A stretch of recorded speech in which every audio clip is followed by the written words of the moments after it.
Hi, welcome to the Basic Thermal Cooking series. Today we're going to talk about insulators. There are a lot of insulators that you can use and be successful with retained heat cooking. In my types of cooker class, we're going to talk about and show you how to use each individual method. For today, we're just going to talk about insulators. In the early 1900s, they actually used hay and straw or even paper as insulators to pack in around a nice hot pot of food. The dirt is a great insulator. It's nice and heavy and dense. So to bury a nice heavy pot of food works great, and it's very economical. Another economical method would be to use a cooler. A cooler, especially the ones nowadays, are very efficient. So with some blankets and a nice heavy pot, you have great success with a cooler. Another way to accomplish retained heat cooking is to make your own Wonder Oven or Wonder Box. And these are made nowadays mostly with styrofoam balls. This is a bigger one, and this is a smaller one. The smaller one needs to have extra insulation to compensate for the fact that you'll be using a smaller pot, just like we talked about in the thermal mass class. What I want you to think about when you're using styrofoam or any kind of insulation is that wherever there is a place for air to go, heat is going to follow that spot. This one actually fits into a 5-gallon bucket, which is great because that adds another level of insulator on the outside. Another thermal cooker, a retained heat cooker, are these Wonder Bags.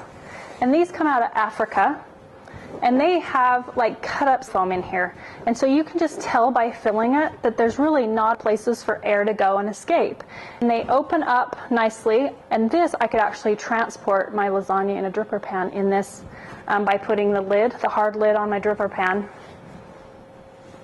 and then closing this up and transporting it.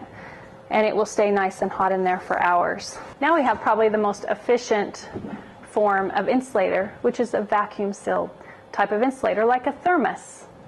This is a shuttle chef. This particular model has one pot inside, the lid, and the insulator. And the insulator is quite thin because it's a vacuum sealed, and it's a nice little cooker.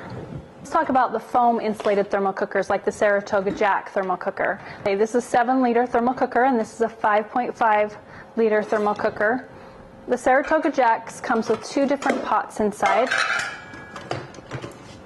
Here's the foam insulated unit. And so it's got foam all in here and on the lid to help trap that heat inside and continue to cook the food. I like these because I have the option of having a nice big pot of food that will serve 8 to 12 people. Or I can have something in the bottom here, then I can also have a second dish like rice that goes right along with the pot. When I get to some of my container cooking classes, I'm going to talk about how to make bread and use all different kinds of containers to control portion sizes, so you can use this cooker to make meals for 2 or 4 or 5 people, and it doesn't always have to serve 10 people. The advantages about using a foam unit is that they're very durable and they're portable. They're easy to use, they're clean, and they're also very economical. I hope you find this information useful. For more videos in this series, you can go to my YouTube channel at Let's Make Sense of Thermal Cooking Cookbook, and also on my website at thermalcooking.net.